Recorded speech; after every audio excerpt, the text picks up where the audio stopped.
guys, welcome back. So in case you haven't heard, Margaret Weis and Tracy Hickman, authors and creators of the Dragonlance fantasy mythos, have filed a lawsuit against Dungeons & Dragons publisher Wizards of the Coast. The lawsuit alleges breach of contract, among other things. Specifically, they're alleging that the company unlawfully terminated their licensing deal for a trilogy of novels to be published by Penguin Random House. The first novel, Dragons of Autumn Twilight, was published in 1984. Since that time, over 190 novels have used the Dragonlance setting and inspired generations of gamers, readers, and enthusiasts in the creation of supplemental Dungeons & Dragons campaign setting material for over a decade. According to the lawsuit, which was first reported by Cecilia D. Anastasio, Weis and Hickman agreed with Wizards of the Coast to produce the novels in 2017. The idea was that these novels would cap off the series and give fans a final send-off. The company pulled the plug in August of this year. The decision was conveyed during a telephone conference with the creators' agents and the company's highest-level executives and attorneys. During the meeting, Wizards declared it wouldn't approve any further drafts of Book 1 or any subsequent work in the trilogy, effectively terminating the licensing agreement. No reason was provided for the termination. It seemed wholly arbitrary and without contractual basis. But not only would such a move damage the brand of these creators, of these authors, Weis and Hickman claim it lay waste to years of work and destroyed their publishing deal with Penguin Random House. The pair have their own theory as to why their contract was unilaterally ditched.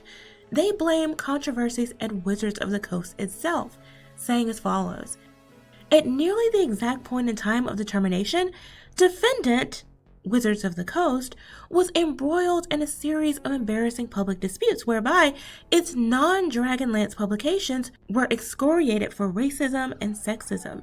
Moreover, the company itself was vilified by well-publicized allegations of misogyny and racist hiring and employment practices unrelated to Dragonlance. Plaintiff creators, Weis and Hickman, are informed and believe, and based thereon allege, that a decision was made jointly by defendant, Wizards, and its parent company, Hasbro, to deflect any possible criticism or further public outcry regarding defendant's other properties by effectively killing the Dragonlance deal. These creators are seeking compensation for damages in excess of $10 million. In a blog post published on June 17 titled "Diversity in Dungeons & Dragons," Wizards acknowledged what it described as racially insensitive stereotypes in its sourcebooks and pledged to make changes to ameliorate the issue. Specifically, it said that depicting a diverse array of human beings beyond fantasy versions of Northern Europeans is one of the explicit design goals of 5th edition D&D. Because Dragonlance is exactly that, the very thing they want to expand beyond, you have to wonder if its final chapters were axed as a virtue signal of sorts to display some sort of false sense of respect for diversity.